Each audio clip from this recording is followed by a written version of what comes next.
Selamat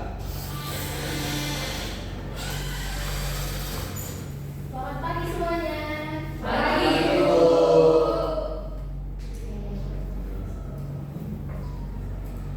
Sebelum kita mulai pelajaran kita, alangkah baiknya kita berdoa. Ketua kelas, silakan dimulai. Oke teman-teman, sebelum kita masuk materi kita pada pagi hari ini, alangkah baiknya kita berdoa menurut agama dan kepercayaan kita masing-masing. Berdoa dimulai. Berdoa bersama. Hai, silakan kalian lihat di samping kanan kiri kalian apakah ada sampah yang silakan dilihat dan dikutip. Oke, kalau nggak ada, ibu mau nanya lagi nih, ada yang nggak hadir nggak hari ini atau hadir semua? Hadir semua, Bu. Oke, hadir semua ya.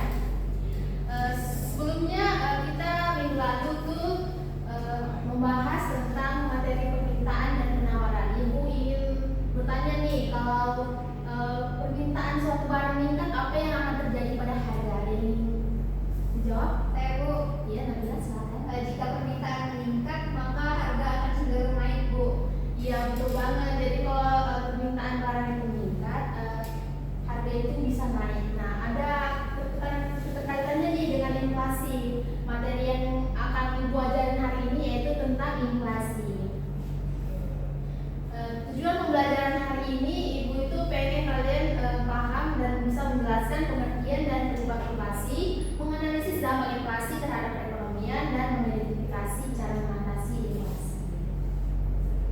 Kita masuk ke pengertian inflasi. Inflasi adalah suatu kondisi di mana harga barang dan jasa secara umum mengalami kenaikan secara terus-menerus dalam jangka waktu tertentu yang menyebabkan daya beli masyarakat menurun.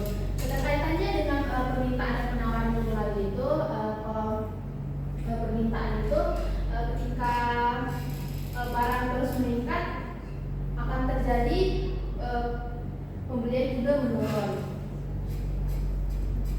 Nah, penyebab inflasi yaitu yang pertama permintaan barang atau demand pull inflation, naiknya biaya produksi atau cost push inflation, dan bertambahnya jumlah uang beredar atau inflasi moneter. Kita bahas satu-satu ya.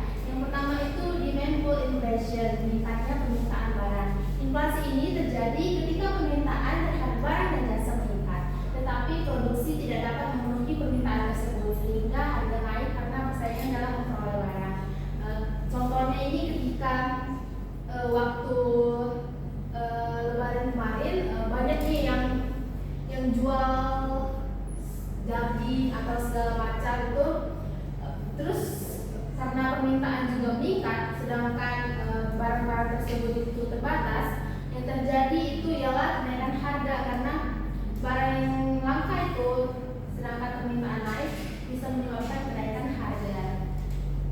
Selanjutnya cost push inflation atau naiknya biaya produksi. Inflasi ini disebabkan oleh meningkatnya biaya produksi seperti kenaikan harga bahan baku, upah tenaga kerja, dan tarif pajak yang kemudian dibebankan kepada konsumen dalam bentuk harga jual yang lebih tinggi. Contohnya nih, ketika sebelumnya harga BBM 11.000 jadi naik dalam harga 13.000. Itu juga dampaknya bus-bus yang sekarang kosnya 10.000 bisa menjadi 11.000 atau 12.000. Lanjut, monetary inflation, bertambahnya jumlah uang yang beredar. Inflasi ini terjadi akibat terlalu banyak uang yang beredar di masyarakat yang menyebabkan nilai uang menurun dan harga barang menjadi lebih mahal. Lanjut nih, ke jenis inflasi berdasarkan tingkatannya.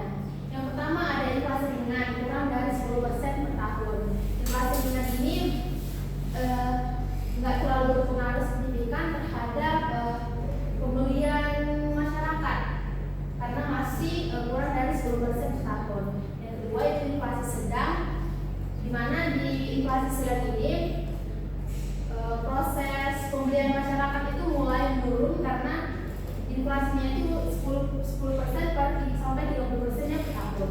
Dan yang ketiga itu inflasi berat yang di mana 30% sampai 100% per tahun. Di inflasi berat ini ekonomi mulai terganggu dan peningkatan konsumsi masyarakat itu mulai menurun. Yang keempat itu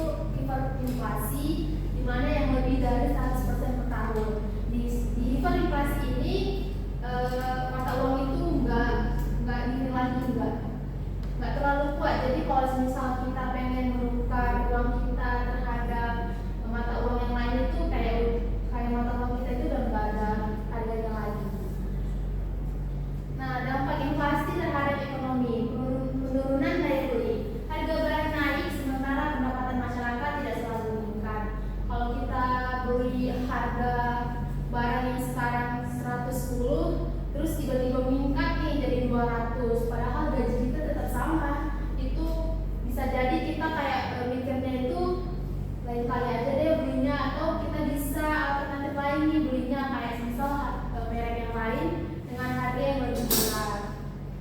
Terus kedua, kenaikan biaya produksi. Perusahaan menghadapi kenaikan biaya bahan baku dan tenaga kerja. Kenaikan biaya produksi ini berpengaruh juga terhadap kayak misalnya kita biasanya beli gula setengah kilo harganya 15.000, terus sekarang tiba-tiba naik jadi 20.000. Nah, hubungannya itu ketika kita kayak beli ST yang harusnya 4.000 sekarang jadi 5.000. Terus ketiga, ketidakstabilan ekonomi. Inflasi yang tinggi menyebabkan ketidakpastian dalam investasi dan bisnis. Kalau ketidakstabilan ekonomi ini sangat berpengaruh ke investasi atau saham. Jadi kayak misal kalau dolar itu melonjak tidak pasti dalam investasi atau saham itu juga terganggu. Yang keempat, melemahnya nilai uang atau uang kehilangan daya beli mempengaruhi tabungan dan investasi juga. Nah, di sini ada cara mengatasi inflasi. Yang pertama, kebijakan moneter, mengatur jumlah uang beredar melalui suku bunga dan kredit. Pemerintah itu bisa mengatur jumlah uang yang beredar di masyarakat melalui suku bunga dan kredit. Yang kedua, kebijakan fiskal, mengontrol pengeluaran negara dan menaikkan pajak jika diperlukan. Yang ketiga, kebijakan non moneter, mengawasi harga dan distribusi barang agar tetap stabil. Nah, sekarang ada yang ingin dipertanyakan tidak? Tidak ada ya. Nah, kalau nggak ada yang bertanya, di sini ibu ada bikin 2 pertanyaan nih untuk mengasah kemampuan kalian atau mengasah kalian untuk lebih dalam mengetahui apa itu yang terjadi di inflasi atau materi kita yang hari ini. Nah, yang pertanyaan pertama tuh ada cost push inflation terjadi karena A. Kenaikan biaya produksi seperti bahan baku dan upah tenaga kerja, B. Banyaknya uang beredar di masyarakat, C. Bertambahnya jumlah permintaan terhadap barang dan jasa, D. Menurunnya daya beli masyarakat akibat resesi ekonomi. Ada yang bisa jawab nggak atau ada yang tahu nggak? Akila, silakan. Saskia. Jawabannya abu, kenaikan biaya produksi seperti bahan baku dan upah tenaga kerja. Ya, ada yang lain nggak atau mikir salah nih kayaknya jawaban dari Saskia? Ada nggak yang ingin menambahkan atau kayak berkontra dengan jawaban dari Saskia? Sama Sepakat, Bu. Kita lihat ya, benar apa enggak nih? Ya, benar jawaban dari Saskia. Terus cost inflation itu terjadi karena kenaikan biaya produksi seperti bahan baku dan upah tenaga kerja. Pertanyaan kedua, apa yang terjadi jika jumlah uang yang beredar terlalu banyak? A. Harga barang cenderung turun, B. Nilai uang menguat terhadap mata uang asing, C. Terjadi moderate inflation, D. Permintaan barang dan jasa menurun. Ada yang bisa jawab nggak? Yuli ya. Jawabannya itu C, Bu, terjadi moderate inflation. Oke. Nah, ya benar sekali. Apa yang terjadi jika jumlah uang yang beredar terlalu banyak itu terjadinya monetary inflation. Kita beri tepuk tangan untuk teman-teman yang belajar. Oke. Nah, sekarang kita masuk ke kesimpulan. Kesimpulan kita hari ini yaitu inflasi adalah kenaikan harga secara umum yang berdampak pada menurunnya daya beli masyarakat. Inflasi terjadi karena berbagai faktor dan mempengaruhi kehidupan ekonomi sehari-hari, sehingga perlu dipahami agar kita bisa lebih bijak dalam mengelola keuangan.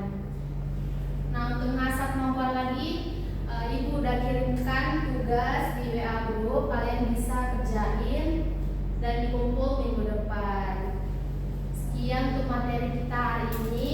Ibu ucapkan terima kasih. Selamat siang semuanya. Siang.